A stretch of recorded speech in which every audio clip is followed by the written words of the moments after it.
오늘 말씀은 건강한 공동체입니다. 오늘 시대에는 이 교회에 대한 성도님들의 갈등이 참 많습니다. 바른 교회가 어떤 교회일까? 교회를 찾지 못해서 많은 어려움을 겪습니다. 왜냐하면 영혼을 맡겨야 되는데 건강치 못한 교회를 가게 되면 영혼이 병이 들기 때문입니다. 그래서 이거는 뭐 학교 다니는 거하고 달라요. 아무리 내 신앙이 좋다 이렇게 해도 성도님들은 교회를 떠나서는 건강한 신앙생활을 할 수가 없습니다. 코로나라든지 위기 상황이라든지 뭐 보조수단으로 한 번씩 교회를 떠날 수는 있겠을지 모르겠지만 결국 그거 오래 못 갑니다. 학생이 학교 떠나서 제대로 공부할 수가 없어요. 물론 뭐 검정고시도 할 수도 있고 학원도 다닐 수 있지만은 그거는 보조수단입니다.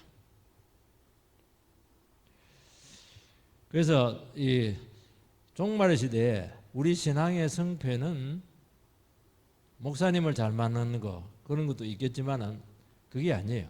교회를 잘 만나야 됩니다. 어떤 교회가 돼야 되는가 하는 종말의 시대에 왜냐하니까 이 데살로니가 교회가 지금 문제가 굉장히 많았거든요. 여러 가지 우리가 막 지금 종말에 여러 가지 문제들을 다루었는데 바울 사도는 마지막으로 부탁을 하는 게 뭐냐? 너희들 교회가 건강한 교회가 되라 그렇게 권면을 하고 있습니다. 그래서 딱 세 가지 모습을 제시를 합니다. 하나는 뭐냐? 목회자와 성도와의 관계가 아주 좋아야 된다는 겁니다. 두 번째는 성도 간의 교제가 살아있어야 된다고 말씀하고 있습니다. 책임지는 관계, 이런 관계가 맺어져야 된다는 것입니다. 오늘 이 두 개만 할 것입니다. 다음 주에는 아마 하게 된다면은 공적인 예배가 살아있어야 된다 하는 것을 이야기하는 것입니다. 이 세 가지가 건강한 교회를 말하는 여러 가지 지표입니다. 교회에 뭐 삼원칙이 있게 돼요. 말씀이 선포되고 성례가 지평이 되고 이런 여러 가지 그다음에 치리가 이루어지고 이러는데 이거는 이제 신학적인 것이고 종말의 시대에 바울 사도가 이야기하는 건 딱 이겁니다. 보면 핵심이 뭐냐니까 딱 두 개예요. 예배하고 관계입니다. 예배는 하나님과 관계잖아요. 그것도 사실 관계예요. 결국에는 이제 신앙은 관계의 문제입니다. 이 관계에서 다 원활해야 되는 거예요. 관계가 원활하지 않으면 교회가 안 되는 겁니다. 신앙이 잘 안 되는 겁니다. 첫 번째는 목회자와 성도와의 관계가 대단히 중요합니다. 많은 성도님들이 목회자와의 관계 때문에 어려움을 많이 겪습니다. 고민이 많고 또 상처를 받아서 교회를 떠나기도 하고 또 교회를 떠날 수 없는 입장이 되면 여러 가지 참 걸림돌이 되어서 은혜를 못 받는 경우가 참 많습니다. 목회자와의 관계는 단지 신뢰 문제만이 아니고 훨씬 더 광범위합니다. 신앙의 문제도 포함되어 있고 영성에 아주 결정적인 영향을 미칠 수밖에 없습니다. 교회의 주인은 주님이죠. 머리가 되신 주님이시지만은 주님께서는 눈에 보이시지 않고 목회자를 세워서 교회를 책임지게 합니다. 위임을 했다는 주님이 위임을 한 것이죠. 말씀을 가르치게 하고 교회를 다스리게 그렇게 하셨습니다. 그렇다면은 목회자를 부정하면은 신앙 자체가 어려워지는 겁니다. 반대로 목회자가 주님의 대리자로 자체를 해서 지나치게 권위를 세우면은 또 양들이 고통을 받는 것입니다.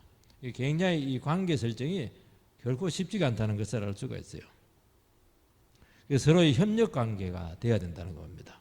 서로 존중해주고 사랑해주고 이런 관계, 부부도 마찬가지예요. 부부 관계 참 어렵잖아요.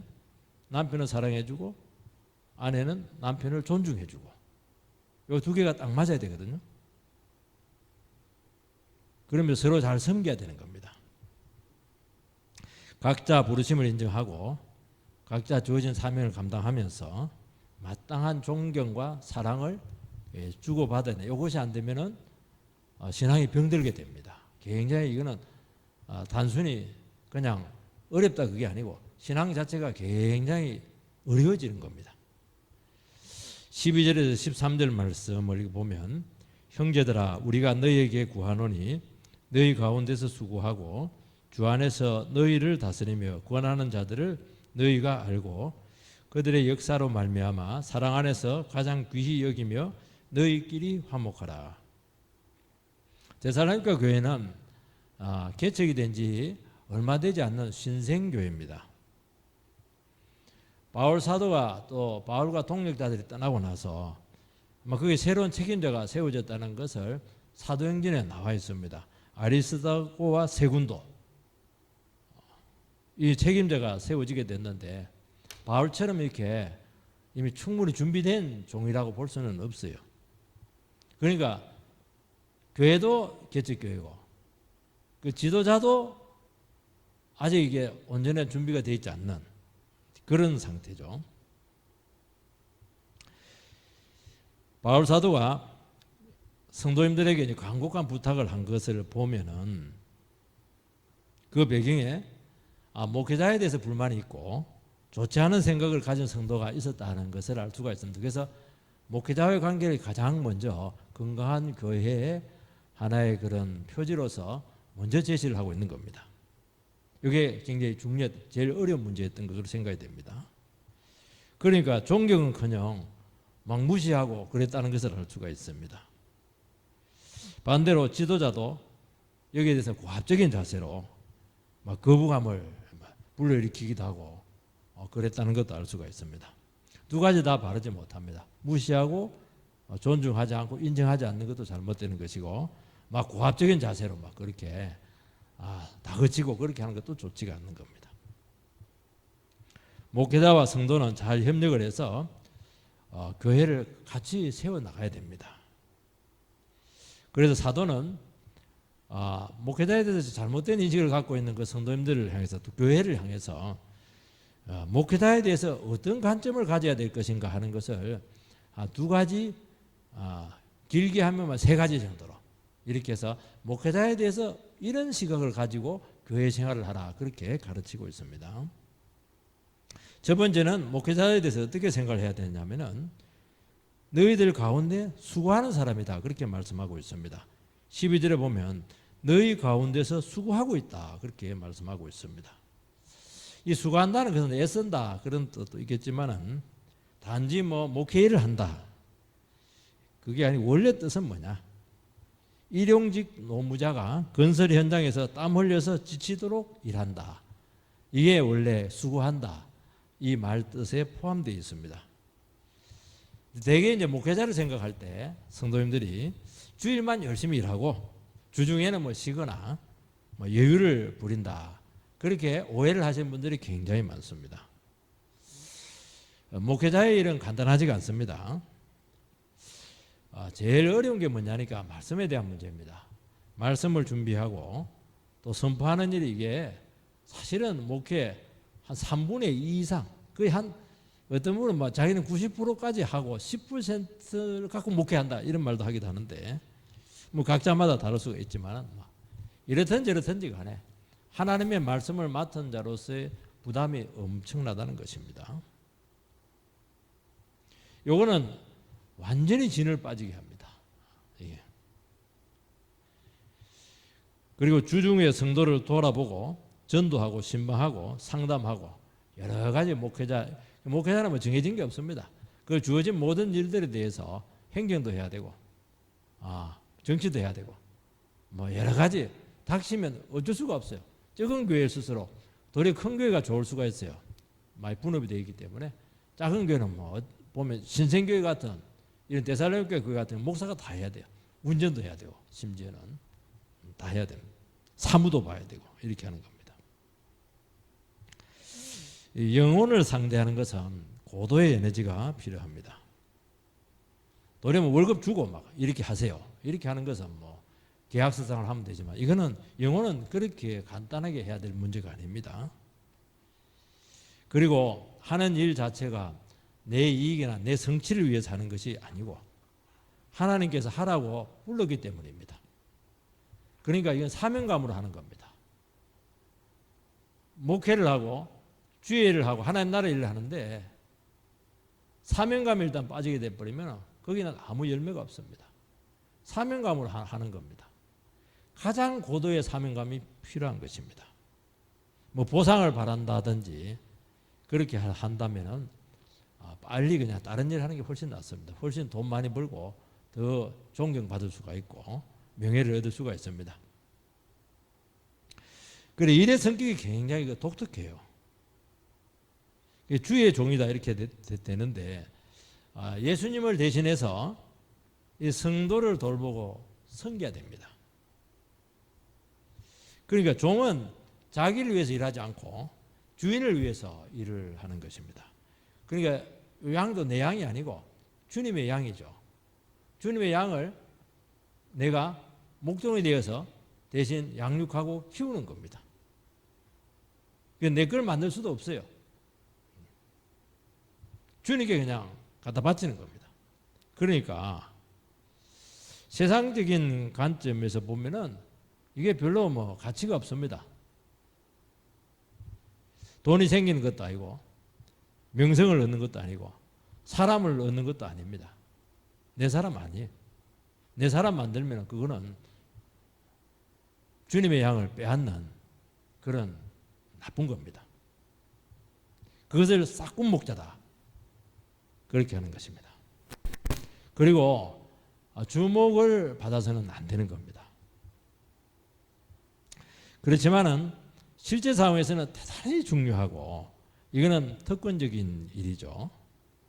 하나님의 말씀을 증거를 하고 죽은 영혼을 살리고 그리고 병든 영혼을 치료하고 하는 것은 사실은 인간이 할 수 있는 최고의 사명입니다. 이게 너무 특별한 거예요. 그래서 이거 자체가 대단한 겁니다. 이게 그 일로 불렀다는 것 자체가 엄청난 겁니다. 너무 존귀하기 때문에 사실은 대가를 지불하는 것도 마땅한 겁니다. 그렇지만 목회자는 목회를 하면서 정체성의 문제로 힘들어할 가능성이 참 많습니다. 왜냐하면 일단 세상적인 것을 추구할 수가 없고 세상적인 만족을 얻을 수가 없습니다. 주님으로부터 위임을 받아서 하는 일이기 때문에 내 것이라고 할 만한 것은 아무것도 없어요. 그렇지만은 슬슬 해야 되느냐? 아닙니다. 고도의 에너지가 필요하고 최선을 다해야 됩니다. 최선을 다해야 돼요. 피를 토하듯이 최선을 다해요. 물론 부족해서 못하는 것은 어쩔 수 없지만은 그런다고 해서 내 거 생기는 것 아니에요. 그리고 남을 행복하게 하고 사라지는 것입니다. 왜냐하면 내가 주인공이 아니기 때문이죠. 영혼들이 힘들어할 때는 보면은 간절한 심정으로 찾아와서 이제 매달립니다. 도와달라고, 가르쳐달라고, 기도해달라고. 그렇게 하면 이제 해결이 돼요. 해결되고 이제 가정도 살아나고 인생도 회복이 되고 그렇게 하면은 양들은 금방 잊어버립니다. 그리고 목회를 하면서 뭘 보느냐 하면은 사람들이 이렇게 바라보면은 우리가 영적으로 문제를 안 보면 세상에서는 막 그 영혼을 통해서 그 사람을 통해서 막 건질고 교제하고 나눌 게 참 많은데 목양을 하고 영적인 교제를 하게 되고 이렇게 하면은 사람 안에 재성을 많이 경험을 하게 됩니다. 점점 기대할 것이 없어요. 다가가면 다가갈수록 실망한 일이 참 많다는 겁니다. 그래서 기대감보다는 도와야 될 책임감이 너무 많은 겁니다. 처음에는 여러 사람들이 오고 이러면 기쁘고 그렇게 할지 모르겠지만 깊이 들어가면 그 한 영혼들이 하나님께서 나에게 목회자에게 우리 각자에게 주신 책임으로 주셨다는 것을 알 수가 있어요. 그걸 또 도외시할 수가 없습니다. 주님께 맡기면 그냥 받아서 하는 거예요. 오게 하시는 분은 목자장 되시는 주님이시거든요. 내가 고를 수가 없어요. 그리고 영혼을 살리는 것이라고 하는 것은 뭐 교육으로 안 됩니다. 일단 이렇든 저렇든 간에 자기 생명을 줘야 됩니다. 사랑을 줘야 됩니다. 자기 걸 줘야 돼. 제일 중요한 걸 줘야 됩니다. 그래서 우리는 주기만 하고 이게 회복이 안 될 때는 내가 소중한지 잘 모를 때가 참 많습니다. 그리고 막 인정을 안 해주고 존중을 안 해주고 이렇게 하면은 이런 내가 뭐 하고 있나 그런 혼돈이 될 때 참 많은 것이죠. 그래서 스스로 마음가짐을 참 잘해야 된다는 것을 알 수가 있습니다. 하나님께서 왜 불렀고 하나님께서 무엇을 하라고 불렀고 이것이 얼마나 귀한 것인가, 영혼을 맡은 것이 얼마나 복된 것인가, 이런 부분에 대해서 끊임없이 주님으로부터 확인이 돼야 된다는 것을 알 수가 있어요. 그래서 오늘 말씀에 보면 뭐라고 되어 있냐니까, 사랑 안에서 가장 귀히 여기고 그렇게 화목하라, 이렇게 말씀을 하고 있는 것입니다. 주의 종의 최고의 기쁨은 뭐냐? 성도님들이 와서 잘해주고 그것도 참 기쁘죠. 좋아해주고 이런 것도 참 기쁠 수가 있어요. 그런데 그것은 오래 못 간다는 걸 너무 잘 알고 있습니다. 사람은 한번 여기 실망하면 아무것도 없어요. 그게 큰 의미가 없습니다. 주의 종에서 최고로 기쁜 것은 뭐냐? 성도님 한 분 한 분들이 이 말씀의 가치를 알고 말씀을 너무 좋아하는 거예요. 그리고 하나님의 말씀에 탁 붙들리는 겁니다. 그러면 이제 야, 내가 정말 목회자로서 정말 내가 주님 앞에 충성되었구나, 그런 것들이 확인이 되는 거예요. 여기는 제일 중요한 거예요. 여기 확인이 안 되면 계속 어려움을 겪게 된다는 것입니다. 그런데 뭐 성도님들이 막 말씀을 소홀히 하고 막 자기 이름을 쫓아가고 막 세상을 막 추구하고 막 말씀을 듣고 이렇게 할 때는 막 그냥 건성으로 하고 막 형식적으로 이렇게 하면 막 굉장히 회의가 들게 되고 지칠 가능성이 참 많은 겁니다. 그러면 정체성이 막 왔다 갔다 하는 거예요. 이게. 두 번째도 되고 세 번째도 될 수가 있어요. 목회자를 볼 때 주 안에서 다스리는 자다, 그리고 권하는 자다, 권면하는 자다, 저는 같이 합쳐버렸습니다.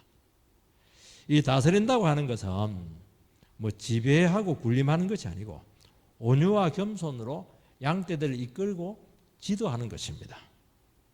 이 기독교의 리더십은 막 그냥 사람들 권위를 갖고 끌고 가는 것이 아니고 이 섬기면서 감화를 시켜서 영혼들을 데려가야 되는 겁니다. 그러면 목회자가, 지도자가 먼저 섬겨야 돼요. 자기를 줘야 됩니다. 진정성을 확인해 줘야 되는 거예요. 이리 않으면 안 따라옵니다. 사람들이 쉽게 자기 마음을 내놓지 않아요. 절대로 영혼을 열지 않습니다. 왜냐하면 저 사람이 누군지 알고 어떻게 영혼을 맡깁니까? 쏘으면 내만 손해기 때문이죠. 그래서 이 부분이 굉장히 어려운 겁니다. 이 권한다고 하는 것은 가르치고 잘못을 경고를 하고 그리고 막 징계도 하고 이렇게 하는 거예요. 강한 권면입니다. 죄 짓고 있는 사람들에 대해서는 이제 과감하게 권면을 해야 되는 것이죠. 그리 하지 말라고. 이것도 쉽지가 않아요. 권면을 하라 이렇게 되어 있는데 이게 쉽지가 않아요. 사람들은 누구나 마찬가지인 것 같아요. 다스림을 받는 거 굉장히 싫어합니다. 이렇게 하세요, 저렇게 하세요. 안 합니다. 내 생각하고 다르면 절대로 안 합니다. 그리고 권면받고 이렇게 하면 그것은 옳지 않습니다. 그건 끊으세요, 절제하세요, 하지 마세요, 이렇게 하는 걸 막 너무 싫어합니다. 당신이 뭔데 그렇게 하냐고. 내가 하는 걸 지지해주고 막 밀어주고 위로해주고 도와주고 이렇게 해야 되지. 요리하지 마시고 여기 하나님 뜻입니다, 이렇게 해버리면 굉장히 어려움을 겪는다는 것입니다. 사역자는 자기 생각과 자기와의 관계와 주관적인 판단으로 해서는 안 되는 겁니다. 왜냐하면 그럴 수 있는 여지는 참 많은 것 같아요. 내가 좋아하는 사람에게 더 잘해주고 막 그럴 수가 있는 거예요. 내가 주관적인 판단으로 이렇게 해라 저렇게 해라 할 수도 있는 거예요. 그렇지만은 주의 종은 하나님 나라 전체적인 입장에서 이것이 좋은 일이고 발전적인 것일 때 그것을 이제 성도님들을 설득을 하고 선한 영향력으로 잘 이렇게 세워가야 되고 이끌어가야 되는 것을 이게 쉽지가 않아요. 공감이 되고 수용이 되기까지가 많은 조율이 필요하고 정말 그 힘든 과정이 필요한 겁니다. 그래서 그 목회라는 겁니다. 원하는 대로 따라오고 그렇게 하면 누가 못해요? 아무도 안 따라옵니다. 절대로 안 따라와요. 마음으로 진정으로 동의가 돼야 되는 겁니다. 그래서 주님의 이름으로 악역을 감당해야 될 때가 많습니다. 미움을 받을 때가 참 많아요. 성도님들은 뭐 잘못해도 상관이 없어요. 목회자는 영향력이 크기 때문에 허물 하나만 있어도 그게 굉장히 크게 보이고 실제로 영향력이 크게 돼요. 이게. 그러니까 늘 긴장을 해야 되는 거예요. 이게. 뭐 말 한마디도 그렇고 뭐 정책이라든지 뭐 행동이라든지 이런 거 하나하나에 대해서도 굉장히 영향을 많이 받게 되고 이게 다 드러나요. 강대상 위에 서버리면 막 숨을 데가 없어요. 숨을 데가 없어요. 완전히 마치 그 유리 속에 있는 그 발가벗은 사람처럼 그렇게 설 수밖에 없습니다. 그게 늘 긴장해야 되는 것이죠. 그리고 주님 때문에 아픈 말을 해야 돼요. 주님 때문에 사람들이 좋아하지 않는 일을 해야 됩니다. 주님의 사랑 때문에 내가 싫어하는 사람을 만나야 돼요. 그리고 품어야 되는 겁니다. 주님 때문에 인간적인 이런 부분들에서 인정을 해주지 않아야 되는 겁니다. 저 사람이 이거 해주면 너무 좋아할 걸 알지만은 신앙 양심상 그렇게 못 해줄 때가 참 많은 겁니다. 그런데 그걸 누가 이해를 받아요? 아무도 이해를 안 해요. 굉장히 외로움을 달고 살아야 된다는 거예요. 그러니까 긴장이 생길 수도 있고 또 섭섭함을 가질 수밖에 없죠. 동의를 안 해주니까. 그 긴장들, 섭섭함들도 견뎌내야 하는 것입니다. 그래서 이것은 인간이 겪을 수 있는 아픔이죠. 그리고 괴로움이라고 할 수가 있는 겁니다. 이런 부분들이 있다는 것이죠. 그래서 한 번씩 준목회를 이렇게 같이 성도님들 해보면 좋아요. 뭡니까? 구역장을 한번 해본다든지 아니면 목자 이런 거, 제자 리더 이런 거 한번 해보면 조금 이런 부분에 공감대가 많아지는 것을 알 수가 있습니다. 그래서 바울 사도는 주의 종을 바라보고 목회자를 바라볼 때 이 시각을 좀 이해를 폭을 넓힐 필요가 있다. 그렇게 왜냐니까 제사님 교회 두 사역자가 굉장히 부족해요. 또 약해요. 세운 지도 얼마 안 됐습니다. 그렇지만 이런 식으로 바라보면서 기도해주고 협력을 해라. 그렇게 말씀을 하고 있습니다. 여러분 목회를 하고 교회를 세워나갈 때 본질적인 것이 아니면 두 가지 이유로 양보를 해야 될 때가 참 많습니다. 첫 번째는 뭐냐니까 영혼을 사랑하고 주님이 변화시킬 때까지 여유를 가져야 됩니다. 그러면 이제 영혼에 대한 사랑과 이해가 굉장히 필요한 것입니다. 두 번째는 말씀을 감당해야 되기 때문에 양보를 해야 돼요. 왜냐하면 관계 문제가 힘들면 설교 준비가 안 되고 설교하는데 어려움을 많이 겪는다는 겁니다. 목회자도 인간이고 실수할 수 있죠. 그렇지만 이거 용납받기 어려워요. 그래서 좀 기도하면서 이해하는 폭을 좀 넓혀라. 그렇게 말하고 있는 것입니다. 주님 안에서 목회자도 인간이고 실수할 수 있고 참고 지켜봐주면 하나님께서 그 마음을 아시기 때문에 굉장히 은혜를 주시고 그게 성숙한 겁니다. 저는 부교육자로서 오랫동안 목회를 했는데 담임 목회자를 이해하는데 굉장한 어려움을 겪었어요. 이분하고 23년을 내가 섬겨드리고 왔는데 굉장히 오해가 많이 됐고 이해하는데 굉장히 어려웠어요. 그런데 어느 순간부터 이해가 되기 시작하더라고요. 그때부터 내 신앙이 자라는 것을 알았어요. 그때부터 설교가 나오는 것을 알게 되었습니다. 이해를 하는 게 굉장히 쉽지가 않아요. 이게. 그래서 이제 23년 동안 4년 동안 같이 섬기면서 온 거예요. 근데 마치 근본적인 문제가 있는 것처럼 비난하고 기다렸다는 듯이 이렇게 거부하고 이렇게 하면은 충격이죠. 그리고 마음의 금이 안 가도록 하셔야 됩니다. 목회자도 마찬가지고 성도들도 마찬가지고. 사람 완전하지 않기 때문에 가까이 가면 허물이 많이 보여요. 서로에 대해서. 그래서 은혜가 되지 않아요. 검이 딱 가버리고 스크래치가 딱 생겨버리면 문제는 뭐냐니까 그것이 문제가 아니고 그때부터 영적인 교제가 잘 안 돼요. 말씀이 잘 안 들리기도 하고 그 성도의 진정한 교제들이 잘 안 되는 겁니다. 그러면 영혼이 고갈이 되는 거예요. 빼빼 영혼이 말라갑니다. 그러니까 굉장히 손해라는 거예요, 이게. 그래서 그 영혼 때문에 여러분의 그 영성이 훼손당할 필요가 전혀 없다는 거예요. 그거는 그거. 저도 설교를 하지만은 지금 이 순간은 내가 설교하는 건 아니거든요. 주님께서 세웠기 때문에 권위를 세웠기 때문에 설교를 하는 거예요. 그래서 사람을 봐서는 안 되고 세우신 주님께서 세웠고 말씀을 주었다. 그걸 잊어버리면 안 되는 겁니다. 그걸 잊어버리면요 사람하고 말씀하고 섞여버리면은 여러분들께서 굉장히 손해를 본다는 거예요. 사람은 싫어하더라도 그 하나님의 말씀이 아멘이 되고 하나님의 말씀이 하나님의 말씀이라면은 받아들이세요. 그러면 완전히 바뀝니다. 그게 겸손이거든요. 그래서 주님께서 겸손한 자에게 은혜를 더 부어주십니다. 저는 이걸 내 자신이 이렇게 했기 때문에 여러분들에게 이걸 반드시 권면을 합니다. 저도 20몇 년 동안 한 분의 설교를 들어왔는데 얼마나 많은 설교를 들었겠어요. 누구보다 많이 들었거든요. 판단할 가능성이 굉장히 많은 거예요. 그래 하지 마시고 그렇게 주님께서 세웠구나. 그래서 아멘도 하시고 이렇게 하시기 바랍니다. 나를 위해서 하는 게 여러분 자신을 위해서 그렇게 하는 겁니다. 그럼 하나님께서요 기가 막히게 은혜를 줘요. 그리고 영혼이 얼마나 풍성해지는지 몰라요. 그래서 말씀을 가르치고 수고한 영혼이잖아요. 이렇든 저렇든지 간에. 그래서 목회자가 걸림돌이 되지 않도록 말씀이 막히지 않도록 그 목회자의 수고를 인정을 하라는 거예요. 목회자를 잘해주라는 게 아니고 그래도 부족하지만 주 안에서 참 순수하게 가려고 하고 말씀대로 하려고 이런 부분들에 대해서 여러분들께서 인정을 하라는 거예요. 그건 나를 위해서 그런 게 아니고 목회자를 위해서 그런 게 아니고 여러분 자신들을 위해서 그렇게 하라는 거예요. 연약한 부분이 보이더라도 기본적인 존경심을 버리지 마시기 바랍니다. 그래서 뭐라고 되어 있냐니까 너희끼리 서로 화목하라. 이게 명령이죠. 존경심과 사랑은 목회자와 교인 관계를 화목하게 한다는 겁니다. 교회는 싸우면 안 됩니다.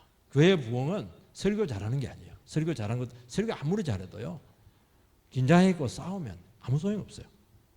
불화하면 끝이에요. 이미지도 타격이 되고 부흥도 꺼지고 서로 간에 고통이 생기는 겁니다. 그래서 이것이 가능하려고 하면은 좀 냉정할지 모르겠지만은 인간 중심이 되면 안 되고 하나님의 말씀 중심이 돼야 될 수밖에 없어요. 그래서 주라사나 말씀으로 가는 겁니다. 그래서 말씀 안에서 교제를 해야 되는 거예요. 그래야 그나마 화목할 수가 있어요. 인간적으로 하면 반드시 패가 나눠져요. 어쩔 수가 없어요. 인간은 어쩔 수가 없어요. 말씀으로 하네요. 말씀으로. 그래서 목회자도 말씀 때문에 따르고 존경하는 겁니다. 목회자가 존경할 만하기 때문에 그런 것도 있겠을지 모르겠지만은 그래도 이렇든 저렇든지 간에 하나님께서 말씀을 주셔서 말씀으로 선포하게 했기 때문에 가르치게 했기 때문에 그 말씀 때문에 존중하게 여기라는 것이지 그 인간 자체를 그렇게 그건 두 번째 문제라는 거예요. 주님께서 쓰심을 알고 받으시라는 겁니다. 그리고 말씀에 지장이 되면은 적당한 거리를 유지해 주는 게 좋아요. 시험이 될 필요는 없는 거거든요. 두 번째는 이제 성도 간의 교제의 문제입니다. 14절 말씀.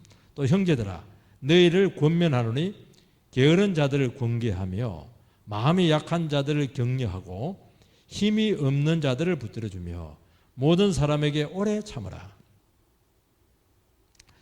목회자가 있다고 해서 성도 간에 서로 돌보는 책임이 면제되지 않습니다. 목회자에게 다 맡겨놓으면 안 돼요. 이 교제가 나오는데 이거는 편한 사람끼리 친목도 말하는 게 아닙니다. 그거는 세상이 더 잘해요. 계모임 가면 훨씬 잘해요. 하나님의 말씀을 나누고 진리를 가지고 서로 권면을 하고 약한 자를 붙들어주고 잘못 사는 성도에 대해서 경각심을 주고 정신을 차리게 하고 이런 것들이 교제라는 겁니다. 여러분 함께 이유를 불문하고 함께 모여서 예배를 드리고 있는 그 가족 공동체는 한 가족이에요. 이유 불문하고 직분하고 아무 상관이 없어요. 다른 교회에 있을지라도 그 순간 그 함께 예배드리면 하나님께서 그 몸된 교회 아버지가 되어 주신다는 것입니다. 그러니까 한 지체의 고통은 나머지의 고통이라는 거예요. 한 지체의 죄는 공동체 전체의 어려움을 주는 것입니다. 그러니까 그 영혼이 복되고 잘 되는 것이 내가 복을 받는 거예요. 그 영혼이 시험 들고 어렵고 죄짓고 고집 피우고 이렇게 하는 것은 우리 전체를 어렵게 하는 거예요. 이렇게 피로 연결되어 있다는 거예요. 성령의 교통하심이. 왜냐, 성령의 교통하심이 있었는데 그게 딱 막히는 거예요. 그때부터는 모든 것이 불통이에요. 서로도 불통이고 하늘로도 불통이고 아무것도 안 돼요. 사업도 안 돼요. 아무것도 안 돼요, 이게. 그러니까 중요하다는 거예요, 이게. 요 안에 성령이 계시잖아요. 주님이 지켜보고 계시거든요. 그래서 여러분들께서는 지체에 대한 관심을 반드시 가져야 되는 겁니다. 그리고 생기에 대해서. 왜냐하면 저 사람의 영혼의 상태는 나에게 직접적인 영향을 미치거든요. 저 사람의 불행은 나에게 바로 책임이거든요. 이거. 그래서 예배만 딱 드리고 이런 살아있는 교제를 안 하면 절대로 안 되라고. 아무리 좋은 설교도 상관없어요. 점점 영혼이 말라지는 거예요. 또 우리 머리만 커지고 바리새인이 될 수밖에 없어요. 그래서 말씀 듣고 성도 간의 교제를 반드시 해야 되는 거예요. 첫 번째는 뭐라고 되어 있냐니까 게으른 자를 공개하라 되어 있습니다. 이 과거 성경이 좀 나은 것 같아요. 규모 없는 자다 이렇게 되어 있는데 규모 없다고 하는 건 뭐냐? 나태하다. 군대 용어로 말하면 이제 나고병들. 군대 가면 꼭 고문관이 있어요. 요리하면 막 지는 왼발 들고 이래가지고 온발 왼발 따로 가고 막 꼴통이죠, 꼴통. 그게 때문에 막 계속 얼차례 받아요. 같이 막 단체에 막 기합받고 이렇게 하는 거예요. 질서도 없고 방만하게 막 살아가죠. 일은 하지 않고 막 깨를 살살 부리면서 살아가는 그런 사람들이 있어요. 그 한 사람 때문에 얼차례 받고 막 전체가 고통을 받는 거예요. 힘들어요. 그러니까 게으른 자, 규모가 없는 사람은 약해 빠져서 그런 게 아니고 따듬어지지 않아가지고 자기 멋대로 하는 거예요. 물론 뭐 잘못된 재림신앙 때문에 주님 오시니까 막 일 안 하고 막 그냥 기도만 하고 그렇게 하다 보니까 돈을 안 버니까 다른 지체들에게 짐이 될 수밖에 없어요. 물론 병이 들었다니 일을 못할 사람이면 당연히 그렇게 해야죠. 나이가 또 많이 들었다니 그거는 교회에서 당연히 과부들 이런 분들은 당연히 교회에서 이렇게 기도하고 또 해야죠. 그죠? 얼마든지 건강한데 장애도 없는데 그렇게 하는 것은 얼마나 몇 배로 교회에 짐이 된다는 겁니다. 성도는 뭐냐? 스스로 자기 삶에 대해서 책임을 지는 겁니다. 책임지지 않는 신앙 가짜 아무리 기도 많이 해도 아무 상관없어요. 그거는 신앙이 아니에요. 틀렸어요. 예를 들어 보겠습니다. 규모가 없다 그렇게 되어 있는데 주부가 규모가 없는 주부는 어떤 사람입니까? 남편이 월급을 갖고 오면은 100만 원 가져오면 100만 원 안에서 살아야지. 왜 150만 원을 쓰냐는 거예요. 이게. 삭제하기 때문에 그렇게 하는 거예요. 하나님께서 그 범위 안에 줬으면 그 범위 안에서 살아야죠. 당연히. 규모가 없어요. 규모가. 그 책임을 누가 지는 거예요? 그럼 막 자꾸 잔소리하고 이렇게 하는 겁니다. 남편들도 마찬가지입니다. 일만 잔뜩 버리고만 월급은 안 갖다 주고 막 일은 버려놓고는 막 감당을 못하고 이게 규모가 없는 거예요. 이게. 왜 그렇게 하냐는 거예요. 이게 책임지는 자세가 아니라는 거예요. 욕심이죠. 욕심. 나태한 것이죠. 욕심인 거예요.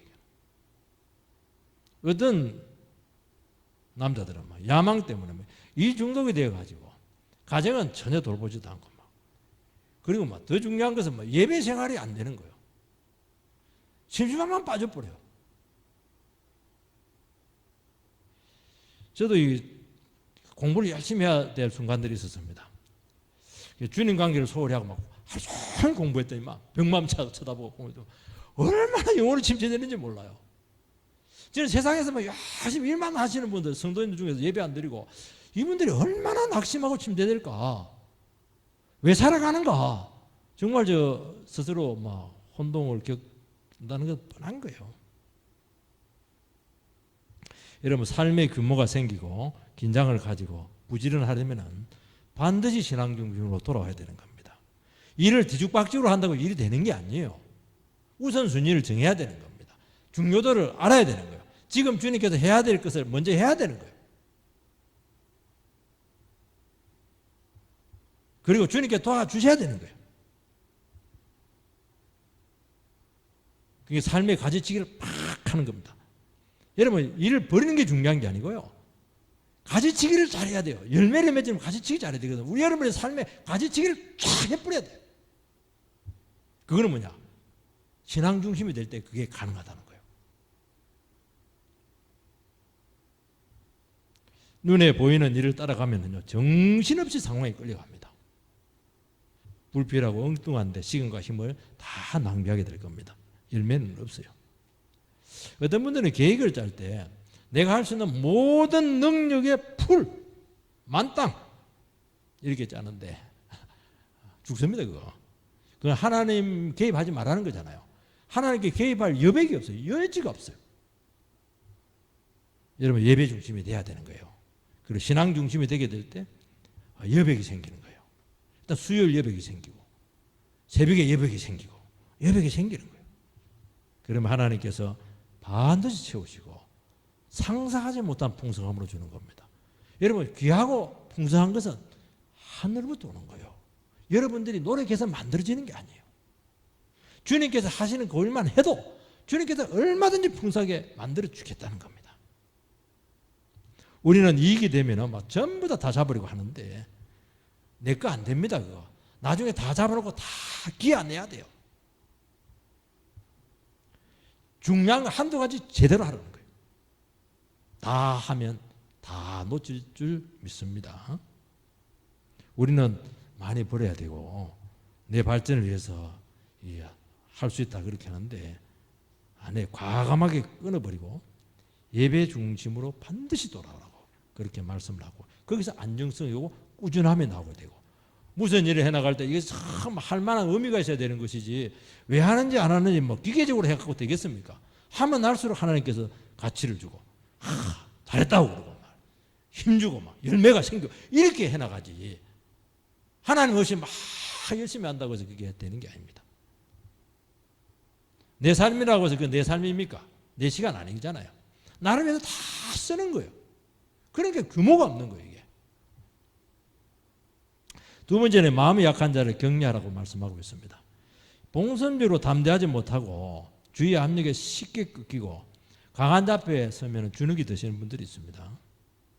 그리고 어떤 분들은 정말 객관적으로 괜찮고 은사도 있고 재주도 있는데 자꾸 자기는 못한다고 그래. 나는 못해요 그러게. 그게 겸손한 게 아니에요. 그게 자기가 굉장히 작다는 거예요.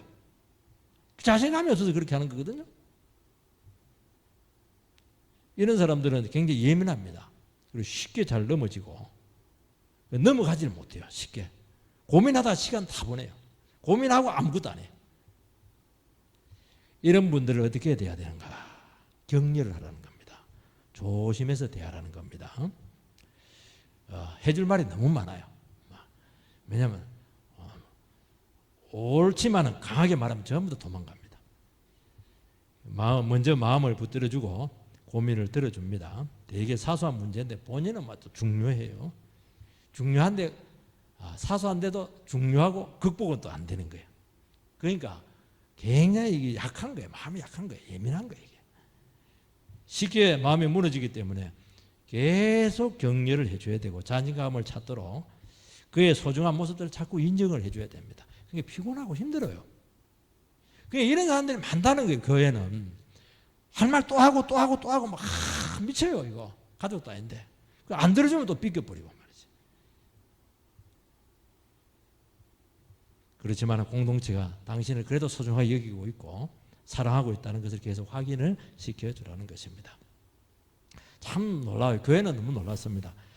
몇 마디 말에 굉장히 강한 동기가 돼요.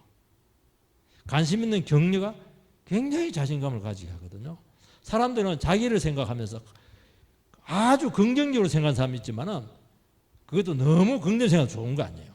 너무 자기를 저평가, 고평가하거든요. 객관적인 평가를 잘 못 내립니다. 근데 이런 사람들 자기를 굉장히 저평가를 하거든요. 근데 너는 이래 정말 관심을 가지고 기도하면서 인정을 해주면요. 객관성을 어느 정도 확보를 해요. 그러면서 조금씩 자신감을 가지는 거예요. 세 번째는 힘없는 자를 붙들어 주라고 되어 있습니다. 힘없는 자가 누구냐? 두 가지죠. 육체적으로 약한 분들이에요. 건강이 문제가 있거나 이 기력이 약하신 분들이 계십니다. 이런 분들은 삶에 자신감이 없어요. 그리고 기본적으로 정서 안에 두려움을 품고 있습니다. 잘 놀래요. 감정에서 잘 놀래요. 무조건 힘내라 그렇게 한다고 안 돼요. 그러면 막 쓰러집니다. 그런 영혼들에게는 부담스러워하고 두려워하고 힘에 부치는 것을 대신 감당을 해주라는 거예요. 그게 붙들어 주는 거잖아요. 여러분 힘이 없으면 무슨 일을 할 때 그런 분들은 굉장히 뒤로 자꾸 빼고 소극적입니다. 이게 답답한 거예요. 답답하다. 윽박지르고 막 그렇게 될 수밖에 없습니다. 그 객관적인 잣대로 당연히 해야 된다고는 당위성으로 나가면 이 사람들은 설 자리를 잃어버리는 것을 알게 됩니다. 두 번째는 이 사람들은 믿음이 약한 사람이에요. 이 신앙적으로 해야 되나 하지 말아야 되나 여기에 대해서 특별히 예민하신 분들이 있습니다. 로마서 14장에 보면은 믿음이 약한 자들이 있고 믿음이 강한 자들이 나옵니다. 날과 음식에 대한 문제입니다. 믿음이 강한 자들은 날은 전부 다 그냥 하나님께 주신 날인데 뭐 나쁜 날이 어디 있냐.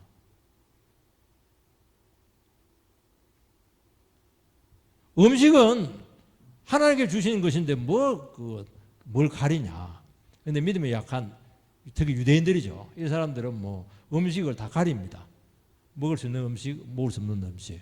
그 다음에 우상 숭배했던 그 음식 굉장히 까다로운 거예요. 그런데 이제 믿음이 강한 사람들은 막 약한 사람들을 갖고 막 그냥 너무 예민하다고 믿음도 없다고 막 그렇게 하고 막 정죄하고 판단을 할 가능성이 많다는 겁니다.